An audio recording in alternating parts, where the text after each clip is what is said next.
एक बार एक गधा जंगल में चल रहा था कि लोमड़ी उसके पास में आई और बोली, हे वैशाख नंदन प्रणाम स्वीकार करें, आपको शेर ने याद किया। गधा बोला, क्यों? लोमड़ी बोली, आप जैसे सुंदर और बलिष्ठ शरीर के धनी को भला शेर क्यों याद करेगा? केवल एक ही काम है कि शेर तीर्थ यात्रा पे जाना चाहते हैं और आपको जंगल का राजा बनाना चाहते हैं। गधा बहुत खुश हुआ और लोमड़ी की बातों में आके शेर के पास में पहुंचा। शेर ने गधे पे हमला बोल दिया, पर गधे की किस्मत बहुत अच्छी थी, गधा बच निकला। जो ही भागने लगा, लोमड़ी बोली, अरे क्या हुआ, क्यों भाग रहे हो? गधा बोला, अच्छा तुम तो बोल रहे थे तुम्हें राजा बनाना चाहते हैं, वो तो मेरे कान खा गया। लोमड़ी बोली, वो कान खाए नहीं है, कान छोटे किए हैं बेवकूफ, तुम्हें राज मुकुट पहनाएंगे, इन बड़े कानों की वजह से तुम्हारे सर में नहीं आएगा राज मुकुट। गधा लोमड़ी की बातों में आ गया और फिर शेर के पास में पहुंचा। शेर ने वापस हमला बोला।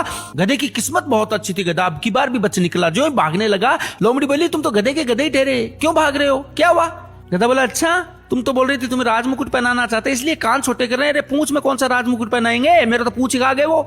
लोमड़ी बोली, अरे बेवकूफ, राजा बनाएंगे तुम्हें, राज सिंहासन सौंपेंगे, जब राज सिंहासन पर राज सी पोशाक में तुम बैठोगे तो ये पूंछ चुभेगा नहीं? गधा बोला, हाँ ये तो है, चलो वापस। गधा लोमड़ी शेर के पास में पहुंचे। शेर ने अब की बार हमला बोला और गधे को कोई मौका नहीं मिला और गधे का शिकार कर लिया। फेफड़ा जिगरा पूरा शरीर खा के शेर मार के डकार बोला कि यार मैंने चारों तरफ देख लिया, इसका दिमाग नहीं मिला, अगर दिमाग मिल जाता तो मजा आ जाता। लोमड़ी बोली, इसके पास में दिमाग था ही नहीं, अगर दिमाग होता तो ये 3 बार तुम्हारे पास क्यों आता? दोस्तों, इस कहानी का मतलब इतना ही है कि कभी किसी की चिकनी चुपड़ी बातों पे यकीन मत करो। हर सलाह अच्छी नहीं होती, सोचो समझो विचार करो, उसके बाद में ही कोई काम करो। अगर ऐसे ही किसी की बातों में आते रहे तो कब कोई तुम्हारा शिकार करवा देगा तुम्हें पता भी नहीं चलेगा।